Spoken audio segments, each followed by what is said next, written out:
Assalamualaikum warahmatullahi wabarakatuh. Jumpa lagi di channel kami, Keluarga Exmut. Selamat pagi ya teman-teman. Semoga teman-teman senantiasa diberikan kesehatan, senantiasa diberikan banyak keberkahan, dan semoga senantiasa dimudahkan dalam segala urusannya. Amin.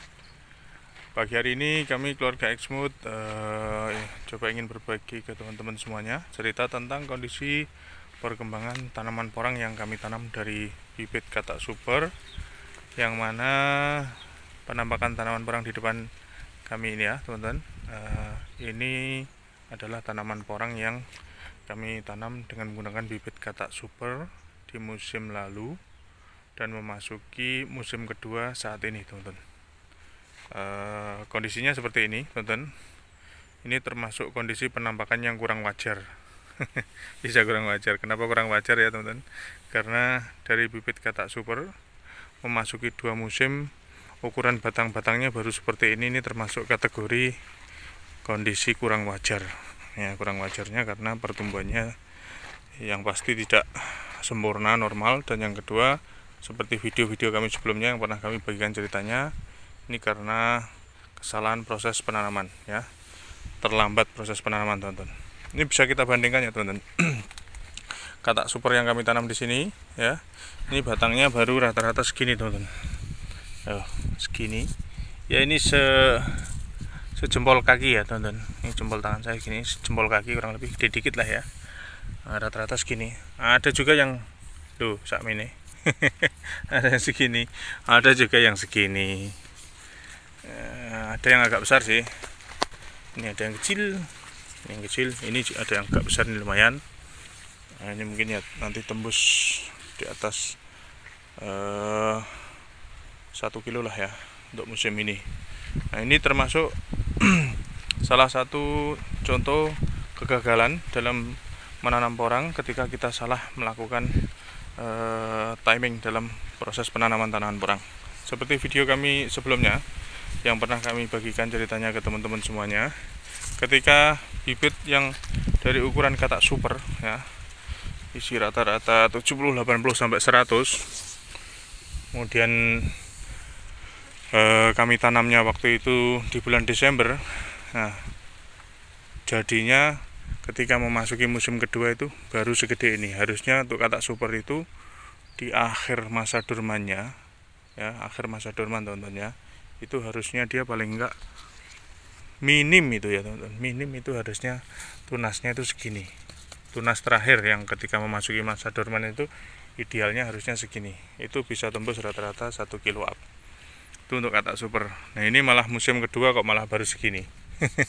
Nah, ini kan gara-gara kesalahan kami dalam melakukan proses penanaman di musim lalu ya. Karena ada bibit sisa yang belum tertanam, semua lahan sudah full. Akhirnya kami tanamlah di depan pagar di sini ya, cuma beberapa pohon sih, nggak banyak. Tapi ini bisa menjadi salah satu potret cerminan kita ya teman-teman ke depan, supaya kita lebih berhati-hati lagi dalam melakukan proses penanaman porang. Nah, kalau kita tanam porang dari katak super, kemudian kok 2 musim baru segede ini kan sama juga namanya kita nanam katak super tapi di musim ini.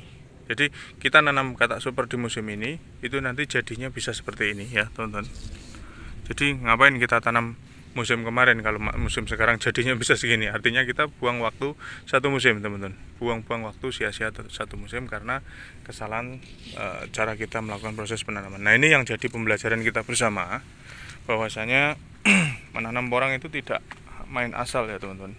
Main asal dalam artian di sini enggak kok terus karena kita pengen nanam langsung nanam, karena kita punya uang pengen nanam, kita punya lahan langsung nanam.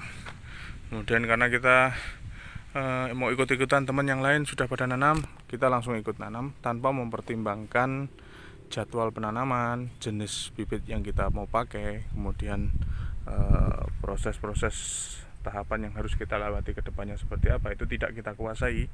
Nah, nanti ya teman-teman yang terjadi adalah kekecewaan tentunya ya. Kekecewaan karena apa?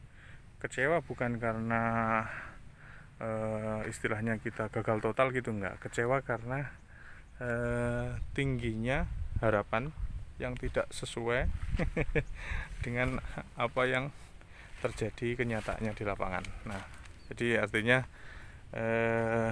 terlalu besar angan-angan ya harapannya, tapi kenyataannya ternyata berbeda hasilnya. Itu nanti bisa membuat kita patah semangat ya teman-teman, sehingga nanti di musim-musim berikutnya jadi akan mengalami ya bisa dibilang stres, kemudian kayak mengeluh gitu ya.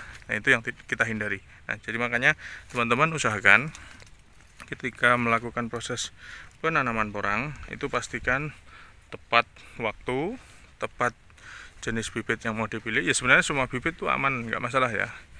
Mau semuanya bibit itu ya bisa kita tanam. Cuma maksudnya ini bicaranya terkait dengan pemula ya, maaf ya. Untuk petani pemula maksudnya harus tepat sasaran, tepat waktu, kemudian tepat penyiapan lahannya, tepat pemupukannya, tepat pemilihan jenis bibitnya. Nah, itu berpengaruh untuk petani, khususnya untuk teman-teman yang baru mau memulai tanam porang. Tapi kalau untuk teman-teman yang sudah senior, yang sudah berpengalaman, mau jenis bibit apapun, insya Allah karena beliau-beliau ini sudah mempunyai banyak pengalaman, jadi insya Allah nggak ada masalah mau di sistem tanam dengan menggunakan cara seperti apa gitu, kemudian menggunakan bibit dengan ukuran apa, insya Allah tetap bisa dikelola dengan baik ya, karena memang jam terbangnya, pengalamannya beliau-beliau sudah luar biasa, sudah bagus. Nah, beda kalau kita yang baru misalnya mau memulai, nah itu harus benar-benar memilih bibit yang tepat, kemudian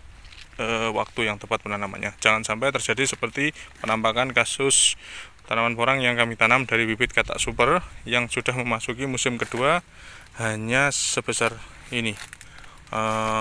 Ya, saya bandingkan ini ya teman-teman. Batangnya apa nih namanya, daun pepaya. Nah, ini daun pepaya, segini pangkalnya ya, pangkalnya bawah segini. Nah, ini kan imbang-imbang ini, sampai ya kalah dikit lah ya, gedean dikit. Nah, bisa dibayangkan segini ini berarti nanti kan musim ini dia hanya bisa tembus jadi sekitar 1 kilo kurang lebih ya, yang 8 on, 9 on, 7 on, 1 kilo. Kalau yang bisa tumbuh tunas kedua ini nanti insya Allah kalau cuacanya bagus mendukung, bisa muncul tunas kedua dan insya Allah lebih besar lagi. Cuman kan masih jauh dari ekspektasi kita ya. Harusnya bisa tembus musim kedua itu 4 kilo, 5 kilo, 6 kilo, ya minim-minimnya 32 kilo ya. Tapi karena tadi kesalahan kita proses penanaman waktunya, akhirnya musim kedua hanya bisa jadi seperti ini. Nah, ini yang mudah-mudahan tidak terjadi kepada teman-teman semuanya, khususnya teman-teman yang baru mau memulai penanaman porang. Nah, jadi usahakan, apalagi ini sudah akhir Desember, jangan melakukan penanaman porang lagi, khususnya dari bibit katak ya teman-teman. Tapi kalau teman-teman yang memang sudah siap di sini artinya siap dengan resiko hasilnya nanti akan sebesar apa, ya monggo, tidak masalah. Artinya misalnya daripada saya mundur 1 tahun nggak nanam-nanam, nah mending ini nanam tidak apa-apa, hitung-hitung buat tabungan nanti penanaman di musim berikutnya, nggak perlu beli-beli bibit lagi, atau istilahnya nggak perlu mengolah lahan lagi di musim kedua. Pertimbangan karena ingin memulai lah seperti itu. Tapi teman-teman harus siap, kalau sudah memilih seperti itu harus siap dengan konsekuensinya bahwa hasilnya nanti tidak akan semaksimal seperti yang dibayangkan ya.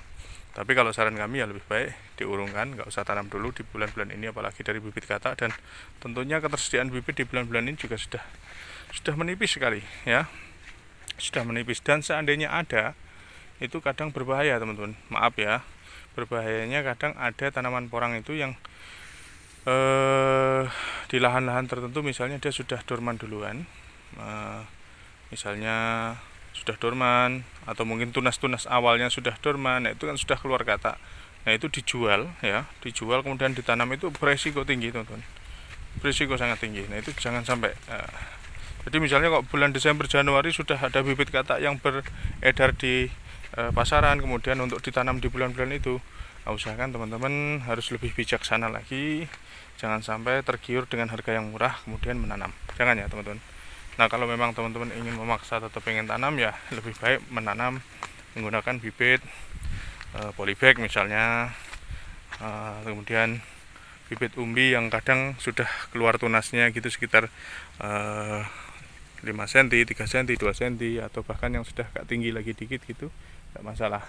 Itu pun sebenarnya cukup nanam sedikit saja sebagai bahan edukasi teman-teman semuanya untuk pembelajaran di satu musim ini, sehingga musim depan teman-teman sudah mendapatkan ilmunya. Jadi seperti itu ya teman-teman. Ini contohnya, ini gambarannya. Jadi kami tidak berteori ya, maaf. Kita tidak hanya sekedar berteori. Ini loh buktinya. Jadi teman-teman untuk dijadikan pembelajaran bersama. Jadi jangan sampai nanti teman-teman mengalami kegagalan dalam skala besar. Kalau hanya gagal skala nanam sekilo 2 kilo nggak masalah. Kalau nanamnya langsung bibit ratusan kilo bahkan tontonan dengan luasan lahan yang berhektar-hektar, nah sayang ya, sayang sekali nanti modal-modal yang dikeluarkan itu eman-eman lah, sayang. Itu lebih baik disimpan modalnya, hindari kegagalan, karena ya apalagi musim pasca pandemi seperti ini ya teman-teman, semua sektor usaha itu tidak mudah untuk mencari rezeki, mencari uang itu sangat susah ya. Artinya kita harus benar-benar bisa berhemat, pandai-pandai untuk menjaga saldo tabungan kita, supaya jangan sampai nanti harapannya, kalau orang Jawa bilang itu doyo-doyo pengen ndang doyo-doyo pengen ndang punya tabungan banyak lagi, pengen ndang punya penghasilan besar lagi, tapi karena terburu nafsu, hawa nafsu tadi, akhirnya banyak sekali iming-iming di lapangan, nanti malah mengalami kegagalan. Itu yang kita hindari.